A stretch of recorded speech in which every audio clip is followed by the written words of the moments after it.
to Manchester. Welcome Thank to you. the BCSE's Building Better Schools conference. Out of government, Yep. but you don't seem out of sorts. What's it like?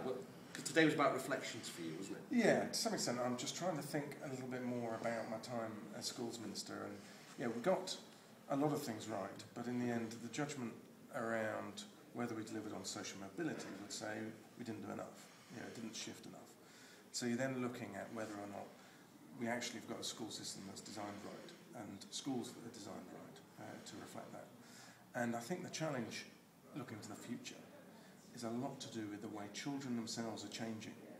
They're highly stimulated by all the different things going on around them.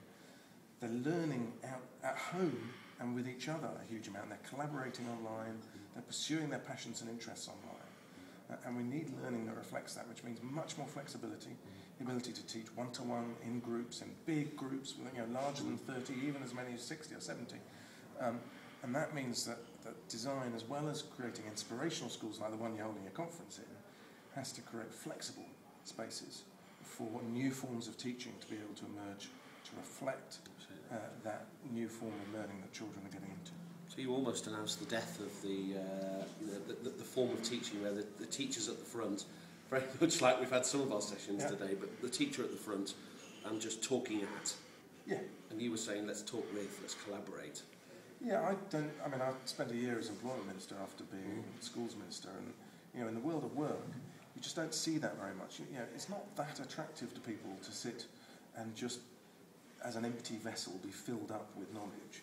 They want to interact a bit more, they want to participate, they want to be more active, and then they'll learn as they go along in a much more engaging and satisfying way, and be happier and want to go to school. Truancy didn't shift at all during my period in office.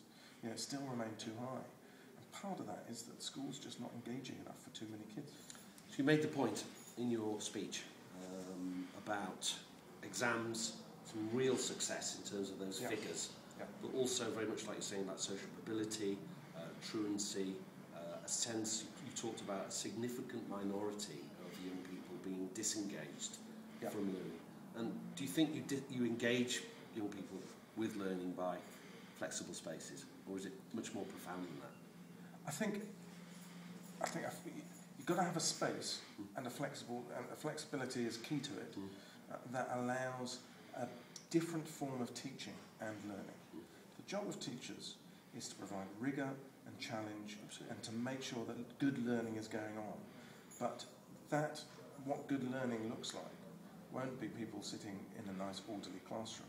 It may well look quite chaotic because it's children learning from each other, assessing each other even, using the tools of technology well to research, to evaluate, to be more creative, and that isn't something that you can do in little boxes. You've got to free people up. And finally, we had the emergency budget within weeks of the new coalition, and then really soon after that were the announcements about building schools for the future. What are your reflections on BSF? Well, I think BSF actually did a pretty good job. We're in one of these wonderful new schools now. And what's unfortunate is that people just thought about it as a school building programme. It's just about new school buildings. It wasn't that. It's an education transformation programme. It's saying to local authorities, you've got to decide where you will need your schools to be to really address underachievement. If we hadn't done it that way, if we'd done it school by school, you'd have never had this school built in this really deprived part of Manchester. There wasn't a school here before. That's true. But the local authority had to be challenged to say, where do you really need to address underachievement? And that's where you're going to build your school. And that's the success or otherwise of BSF, is how the kids done since. And the results are pretty good. You talked about not necessarily freeing up schools, but embedding schools. Yeah. And sweating the assets you talked about. If we're looking at more for less, then one of the retired principal at the academy down in Kent, he said, why was I given £54 million for the biggest academy for it to be used 15% of the time?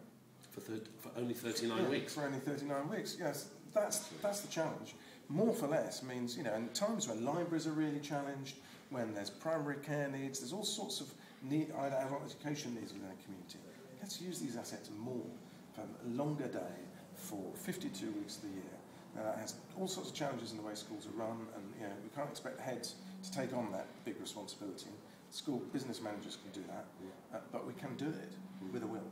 Absolutely. Well, I know you had a late vote in the Lords and an early start to get to hear Manchester Communication Academy.